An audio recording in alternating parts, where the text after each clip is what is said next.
مولانا رومی ایک بات کہا کرتے تھے کہ اللہ اپنے بندے کو اس وقت اکیلا کرتا ہے، تب اکیلا کرتا ہے جب وہ یہ چاہتا ہے کہ پیچھے بس وہ اور اس کا بندہ رہ جائے۔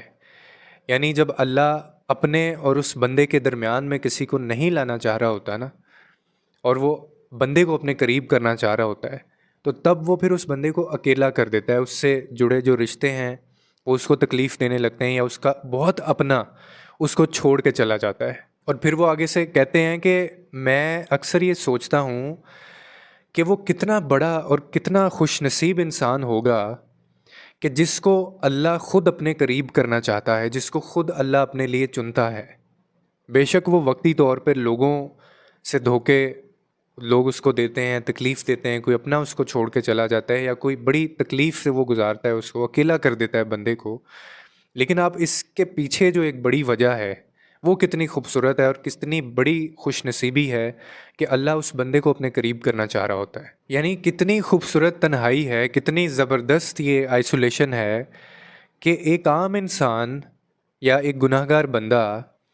کہ جس کو اللہ تعالیٰ پل بھر میں اپنے قریب کرنا چاہ رہا ہوتا ہے، اور وہ اتنے بڑے بادشاہ کے قریب جا رہا ہوتا ہے۔ یعنی یہ تنہائی اس کو اس کے قریب جانے کا موقع دیتی ہے۔ بظاہر ہمیں لگ رہا ہوتا ہے کہ ہمیں وہ چھوڑ کے چلا گیا، مجھ سے وہ بھی پیار نہیں کرتا، میری وہ بھی پرواہ نہیں کرتا،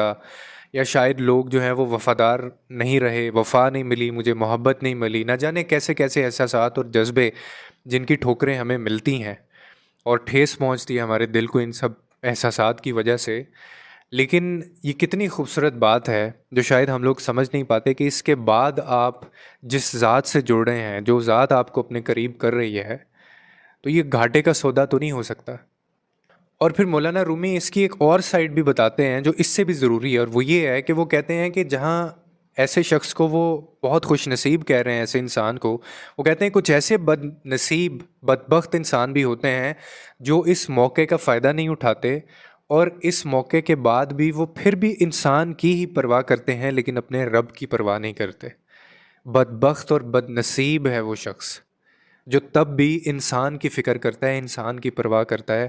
اور اس شان اور اس ذات کی پرواہ نہیں کرتا جو پوری دنیا جہان کا مالک ہے۔ اور پھر وہ کہتے ہیں کہ شاید اس سے بڑا موقع پھر اس کی زندگی میں آتا بھی نہیں ہے کہ وہ اس ذات، اس مالک، اس بادشاہ کے قریب جا سکے، کیونکہ وہ اپنی تنہائی سے کچھ سمجھا نہیں ہوتا۔ تو آپ بھی اگر کبھی زندگی میں اکیلے پڑ جائیں، کوئی آپ کو چھوڑ کے چلا جائے اپنا، تو یہ مت سوچیے گا کہ لوگ آپ کی پرواہ نہیں کرتے۔ یہ سوچیے گا کہ اس اللہ نے آپ کی پرواہ کی ہے، اور وہ آپ کو اپنے قریب کرنا چاہتا ہے، اور اس موقع کا فائدہ اٹھائیے گا۔ لوگوں کے لیے آسانیاں پیدا کریں، رب آپ کے لیے آسانیاں پیدا کرے گا۔